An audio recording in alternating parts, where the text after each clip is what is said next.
Hi guys, welcome to the channel. Today we're going to be reviewing the JOYO American Sound amp simulator pedal. So let's take a deep dive straight in.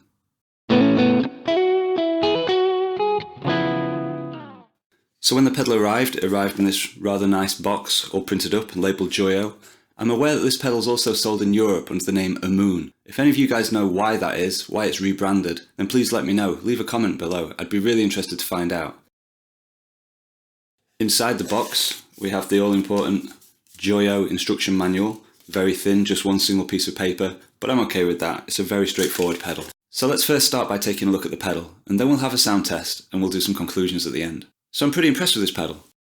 It's all very clearly marked. It looks like a really straightforward device. I really like that about a pedal. I don't want anything too crazy and complicated. The chassis is actually metal, which is great. And what's really pleasing about this pedal is that the pots behind the dials feel really nice and smooth and progressive. They're not flimsy and lightweight. They really do have a bit of meat behind them. Not too hard to push, but the resistance is really reassuring. I really like that in a pedal too. And around the back it's also got a rubberized base plate, which is great to stop it slipping around, and access to the 9V DC battery compartment too. On the side we also have the power supply socket. Usually it's a good idea to keep the battery in the back in case the power supply gets disconnected for any reason. The pedal will keep running smoothly without any drop in sound. And finally, to the side of the toggle switch, we have the little LED which glows red when the pedal's on. So in case you didn't know, this is a clone of a Tech 21 Blonde amp sim pedal, which in itself attempts to model early Fender amps. And by all accounts it does a great job. So if we can get anywhere near that for the price of this JOYO American Sound, I'll be really pleased. So let's plug into this thing and see if we can get some nice sounds out of it.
So what we've got now is we've got the guitar chord progression looping in the background, and the reason I selected those chords is because they're quite low register. There's a lot of complexity going on.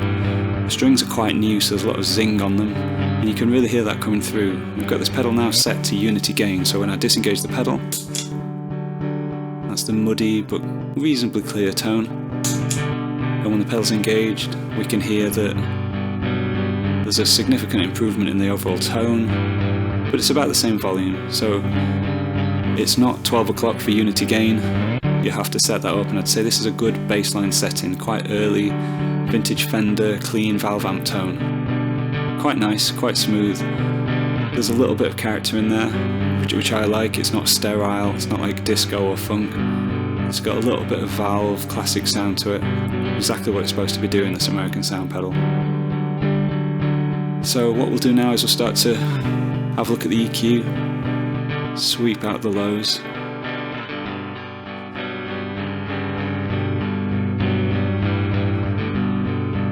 This is a very effective EQ.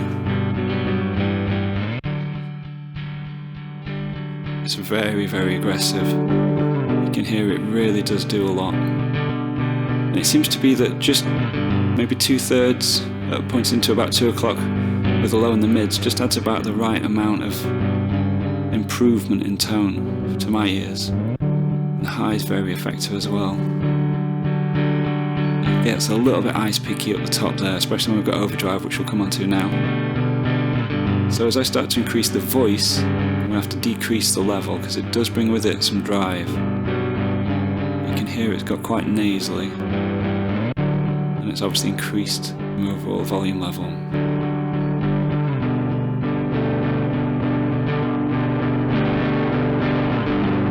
Very grungy. Good speaker emulation, good sort of speaker distortion emulation. Harmonically rich. That's a really classic overdriven rock tone. Very impressive. So it's gone from kind of very classic tweed sound to what I would say is almost a messy boogie sound actually. And if we go full balls to the wall, let's knock that volume down and let's really crank that drive up. It's shocking how much drive this has. Is it musical? I'd say yes. So even though that's way more than any vintage Fender amps ever had in terms of drive, it's still very sonically pleasing. You can hear all the note definition. Yeah, lots and lots of great harmonics, very natural, not digital and harsh. So as you start to roll it back, it gets a bit more speaker vibration, speaker overdrive. That's what you'd naturally find closely mic'd amp. And let's get back to a kind of very sensible kind of tone again. Back to your bass setting. So that would have been your third set in the overdrive, and this is, I suppose, your second setting. And then you can go back to your first bass setting, which is completely lovely and clean and jangly, which with a Jazzmaster sounds great. So I'd say overall there's three settings. You've got your clean, your nasally kind of tweedy, boxy, overdrive, classic rock sound, and then your balls to the wall, kind of post-rock, very kind of drone, shoegaze sort of sound. Very impressive. So guys, what did you think to that? I really enjoyed playing to this pedal. I think it sounded fantastic.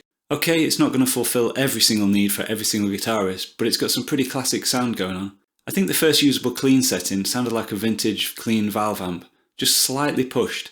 I think the second setting, the more nasally tweed sound, that was pretty usable too, but only in certain circumstances, maybe for just small portions of a song.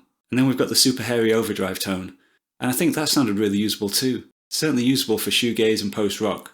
That large sonic wash really sounds fantastic with a lot of reverb and delay. So yeah, overall guys, I'm really impressed with this pedal. But what did you guys think? Please leave your comments down there somewhere below. Be really interested to know what you thought. I did go off and compare this to the Boss ME25, which also has an amp simulator built in. And it fared really well, and I was very impressed. They were both very evenly matched, which was a big surprise.